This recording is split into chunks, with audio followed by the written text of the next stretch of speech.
A far cry from her days in the cubicle on Wall Street, Jess is currently touring a solo show across the United States, and she tells me she's working on an album. Andrew, Rena. Look at that. She bet on herself, and it paid off. Love that. And that's what's making news in America this morning. Have a great day, everyone.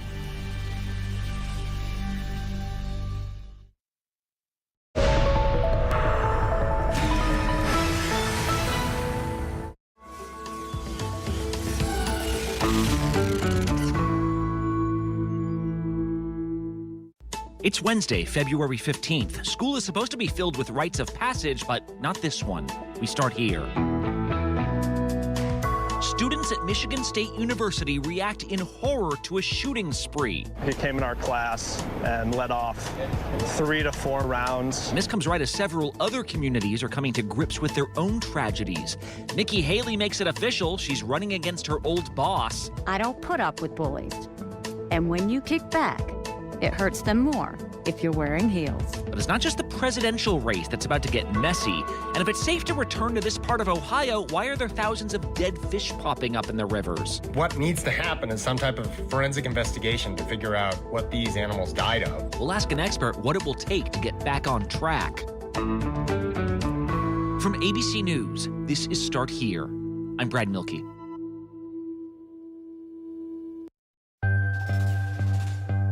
Yesterday, of course, was Valentine's Day, which is a day of romance and celebration for so many. But in a place like Parkland, Florida, it carries a sense of heaviness. This may be the 5-year anniversary, but it's no different than yesterday, and it's no different than tomorrow. Their kid is never coming home. Their kid is forever 14. This was going to mark 5 years since 17 people were murdered in a mass shooting on a high school campus. Another reminder of how at-risk students have been made to feel. Well, before we even got to Valentine's Day, a college campus had come under fire. We're getting reports of multiple victims for an active shooter. Around 8 p.m. on Monday night, some students at Michigan State were still in class. At 8:15, a man with a gun started shooting in a hallway. Then he walked into a classroom. He came in our class and let off 3 to 4 rounds.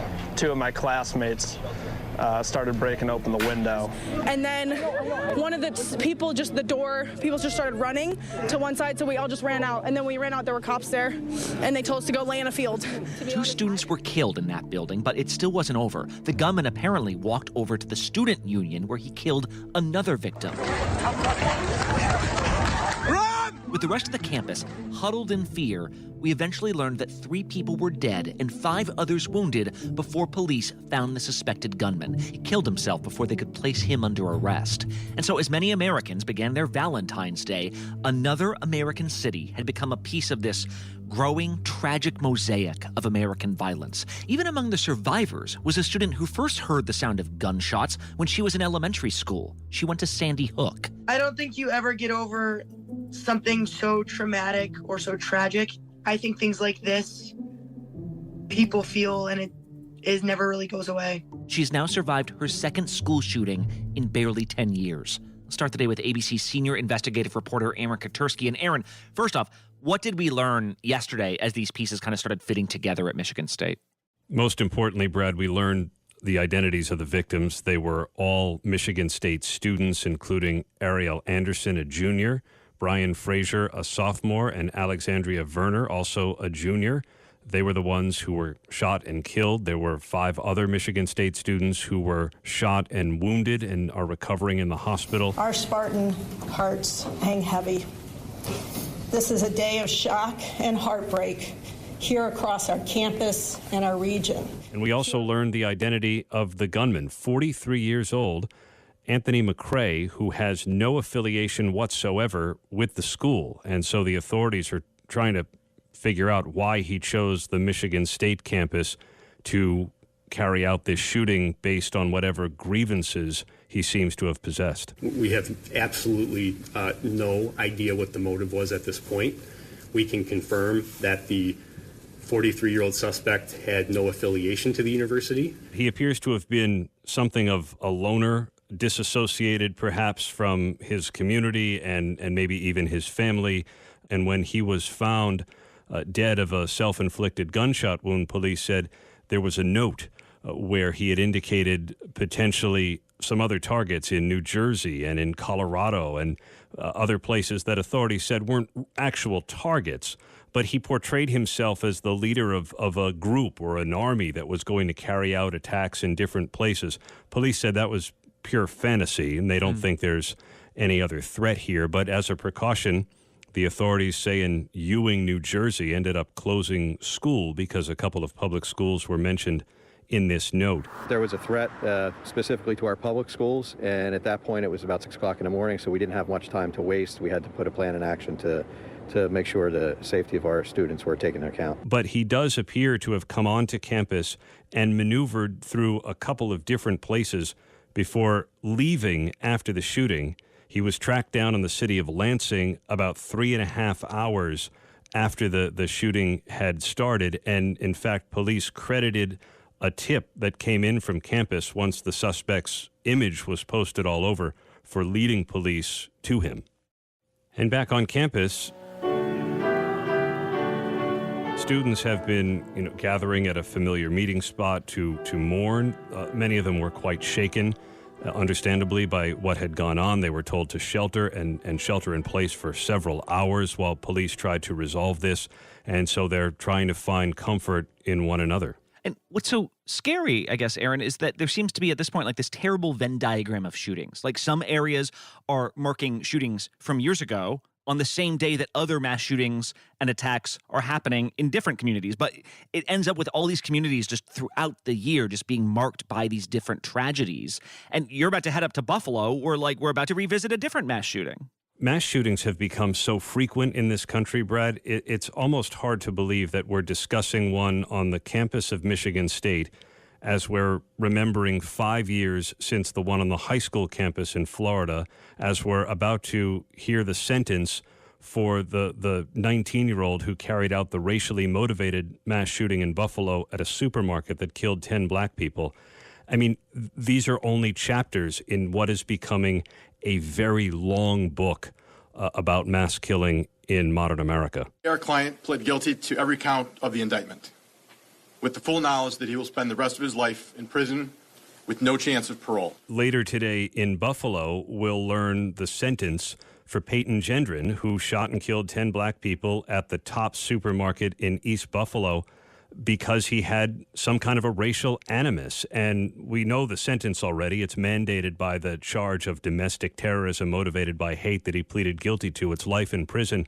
But the drama of the day is going to come from the relatives of the victims who've been preparing victim impact statements. I just want him to have to think about what he did for the rest of his life. We spoke to one man, Wayne Jones, whose mother was killed. He said he's prepared to tell Peyton Gendron there are some mistakes you can never forget, and he wants Gendron to think about his mother as much as he does. Hey, and I'm wondering, when we think about the shooters here and the suspects here, does this MSU case also give us a sense of what types of men, and they're almost all men, are committing these mass attacks? 'Cause not even just mass shootings, Aaron. You've been covering the case of a van attack that even there seems to share some similarities with the shooter in Michigan, even if they look completely different. It strikes me, Brad, that it's all about mental health in one way or another. In some cases, it appears these suspects were being treated and were off their medication, which is what police said happened in the U-Haul driver's instance in Brooklyn. In other cases, it's mental illness that doesn't appear to ever be diagnosed until someone takes a more deliberate step, like researching ISIS or looking online to find common ground with people who hate black people, in the case of Peyton Gendron. And for some others, there's never any rational explanation because these actions are not rational, and yet they are happening with increasing frequency. Already this year, there have been more mass shootings than there have been days of 2023. All right, Aaron Katersky, thanks so much. Thanks, Brad. Unofficially, there are several prominent Republicans vying for the presidential nomination next year. But leading into this week, on paper, there was only one. They said he's not doing rallies, he's not campaigning. Maybe he's lost that step. I'm more angry now, and I'm more committed now than I ever was. But yesterday, another person emerged to say that she is running against former President Donald Trump. She's throwing her hat in the ring, and that person is Trump's own former pick for UN Ambassador, Nikki Haley. You should know this about me. I don't put up with bullies.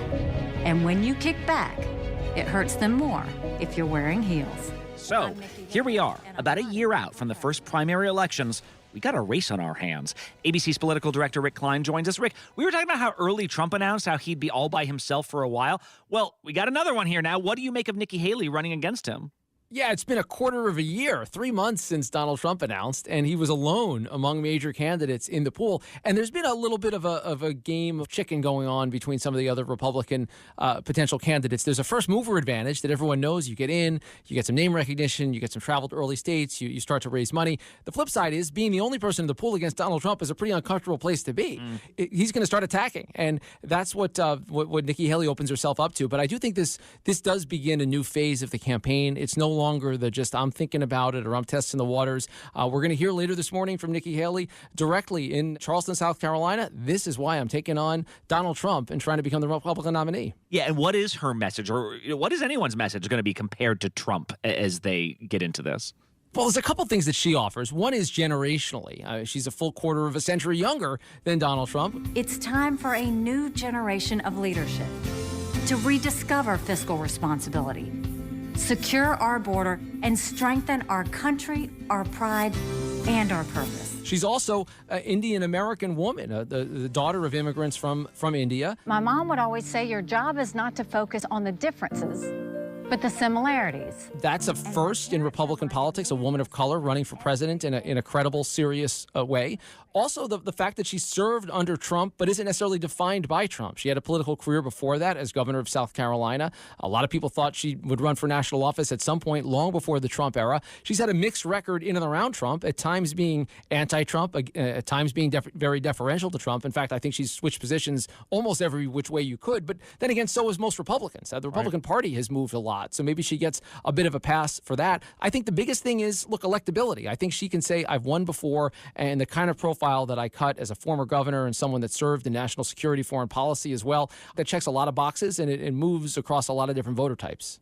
Is that what you have to do, Rick? And like, there are too many potential candidates to count. I'll let you predict who might jump into the race. But central to everyone's campaign, does it have to be like hoping that there's a Trump fatigue out there? Well, I think it's impossible to consider your candidacy as a Republican without defining yourself in some way around Trump. Do you believe that Donald Trump should ever be president again? David, I think that's up to the American people. But I think we'll have better choices in the future. People like Mike Pence, who was vice president, others like Mike Pompeo, who, like Nikki Haley, served in the Trump cabinet, even people like Chris Christie. He is being his post-2020 election untethered self. Or Larry Hogan or Chris Sununu, they've defined themselves in some way, shape, or form around how they've reacted to the Trump era. Liz Cheney certainly has. Any man who would watch television as police officers were being beaten, as his supporters were invading the Capitol of the United States, is clearly unfit for future office. So everyone's positioning around him. In a weird way, Trump may benefit from all of the other candidates. It's easier to see a Trump victory in primaries against 10 or 12 people than against 2 or 3. So he may welcome as many comers as possible. That said, it is a field that is dominated by not just Trump, but also Ron DeSantis. A lot of support right now flowing to the governor of Florida, given the conservative record that he has started to rack up. I think the others are going to be kind of arguing around the edges about what's the 1%, 2%, 3% of the pie that I can secure for myself. Well, so that's the Republican side and kind of the huge group of names there. But can we talk about the other race that's emerging right now? Because for the last 30 years, one of California's Senate seats has been occupied by Dianne Feinstein.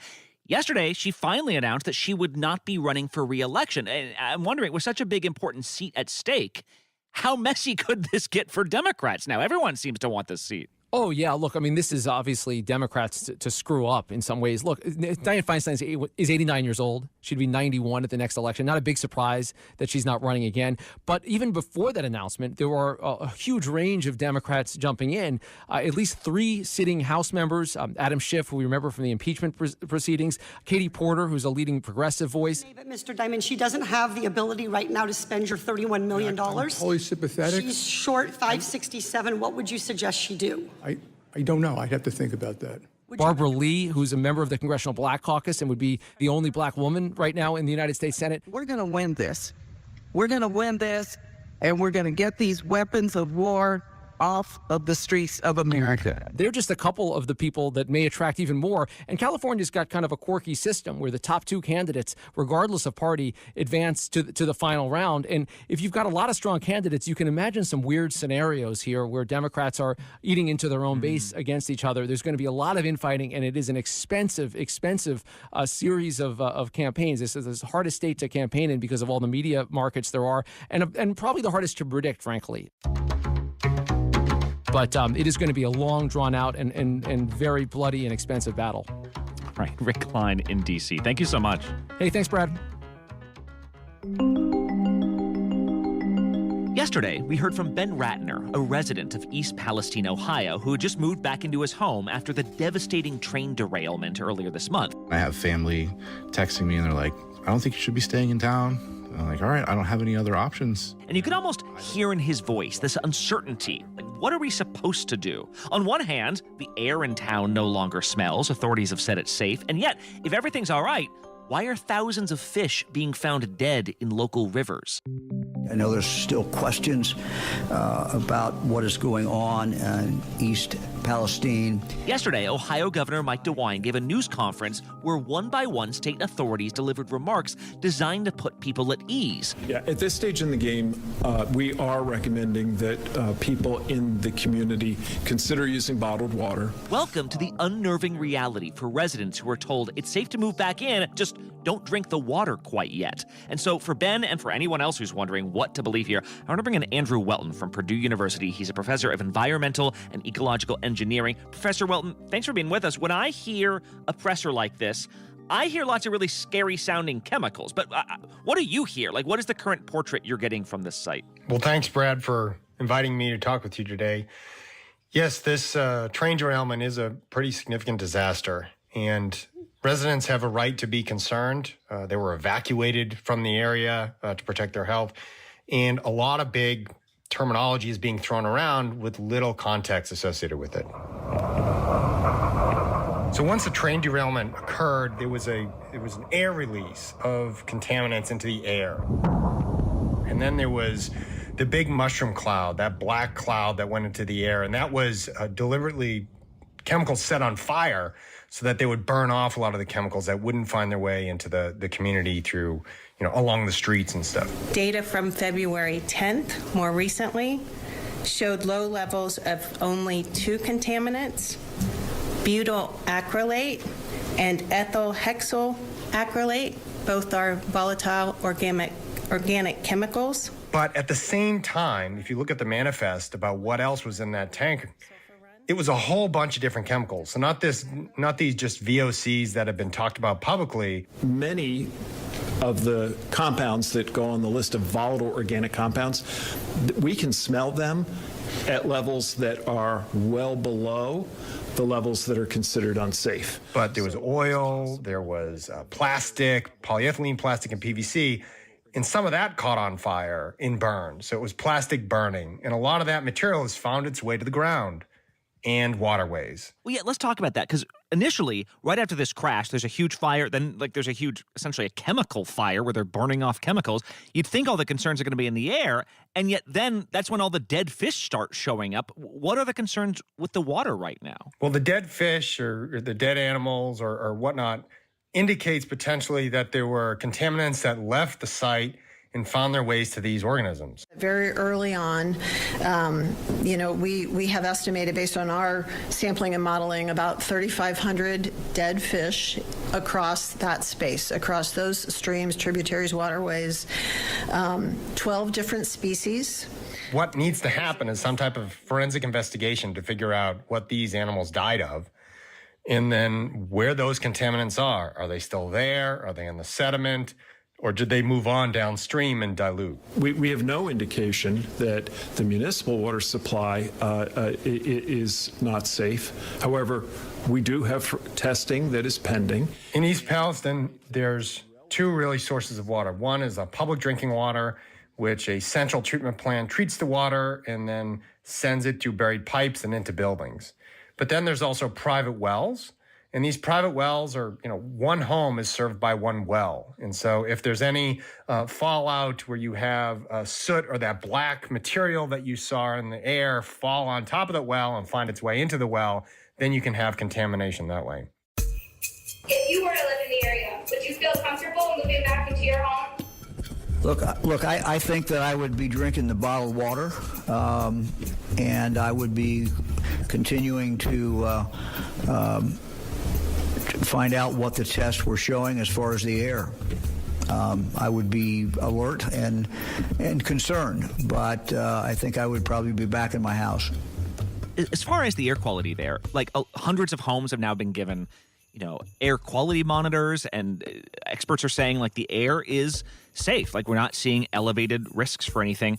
Is it possible? I swear I'm not trying to be a jerk. This is an honest question. Is it possible for just a week or two after a crash involving a chemical freighter that crashes downtown in the middle of everything, that air can just go back to normal in a place like this? Well, I think what's needed is they need to understand what happened. So when they burned off chemicals, that black smoke indicates that there was incomplete combustion. Mm-hmm. So they didn't actually burn everything off to carbon dioxide and water. There's particulate, there's soot, there's other things that were there. And the question is whether or not did that get diluted and blow away, or did that kind of fall and concentrate on the area around it? And then what risk does that pose to the community? Yeah, what kind of risks would be there if that stuff doesn't burn off properly?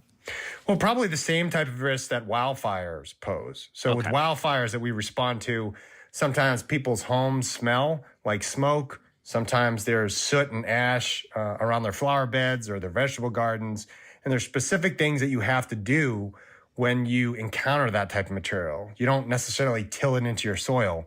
Oh, that's interesting. I thought you were going to be so it's like because wildfire doesn't sound that bad. There are fires all the time. You're saying no, that could still really cause a threat. Oh, it can. And you'll see insurance companies, home insurance companies, sometimes go to these communities and they spend $10,000, $15,000 in decontaminate the house because the soot and ash got inside the house due to an open window or open doors and such. So they really need to understand what happened to the material, if it poses a risk, and the only way that you get there is through testing, rapid testing. Can we talk about long-term as well? Everything we've been looking at so far has been kind of hey, the air looks good. Today's readings look good. I'm wondering, though, and I got to imagine there's people in East Palestine wondering, are there long-term risks with these types of chemicals that have been spilled?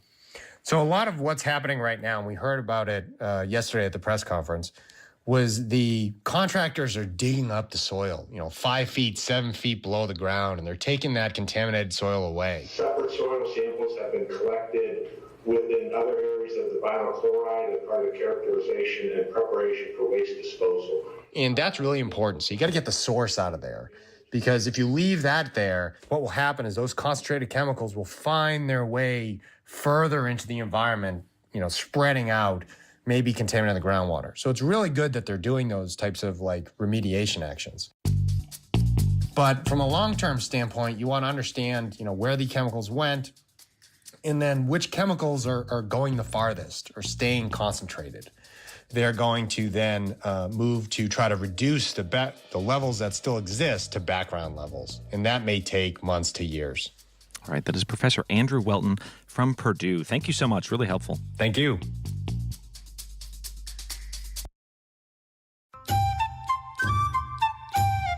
And one last thing. They are the knights who say nay.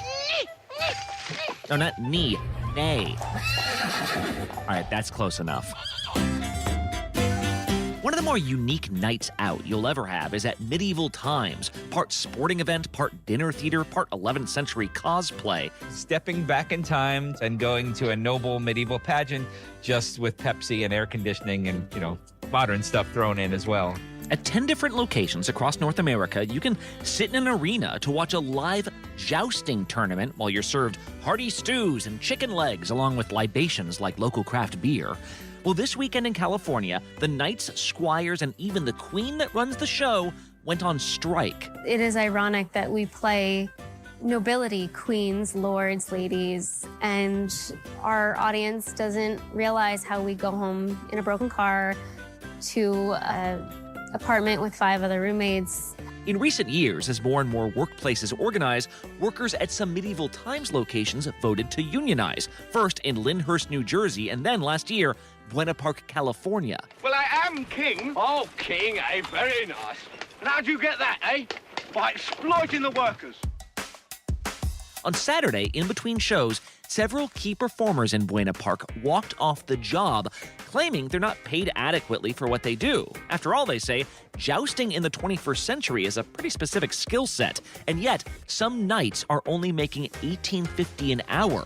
A manager at a nearby In-N-Out Burger can make more than that, and they're not falling off a horse. Showcast manager, he many years ago had his leg shattered along the wall because his horse got scared. Primarily, we just want the company to recognize the inherent danger and then have us be compensated accordingly. Instead of canceling that night's shows, the company quickly cobbled together a cast from around the grounds. Employees say other cast members are now being quickly flown in from around the country. I was the green knight yesterday. I was the black and white knight yesterday. And I was scheduled to be your queen in the show today, but we've all been replaced overnight by scabs from other castles. And that's one of the unique things about this strike. It's tough to find medieval scabs. These aren't just actors, they're athletes, they're falcon handlers, they're stable workers. When this group organized, Medieval Times management tried and failed to convince labor regulators that squires should be in a different category than actors. The Dallas-based company says it's committed to putting on all of its scheduled performances with both non-union and union talent that has stuck around, and accused this union of walking out after only 2 meetings. The performers say they're not afraid to stay on strike. After all, when your average night involves swords flying at you, harsh bargaining tactics are but a scratch. I used to go to Medieval Times for birthday parties all the time as a kid. I'm telling you, Green Knight for life. I'll tell you that much. More on all these stories at abcnews.com or the ABC News app. I'm Brad Milkey. See you tomorrow. Just a flesh wound.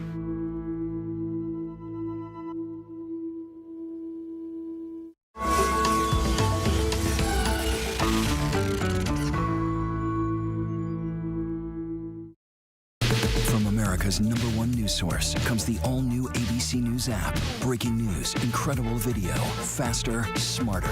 And it can customize to you and your interests. If you love being in the know, you're gonna love this. Experience what all the buzz is about. Experience the all-new ABC News app. Download it now. You never know what you're going to get on this show. That's all I'm going to tell you. Yes, Whoopi! Is this mic on? Can you hear me out there? Behind the scenes is always a better show.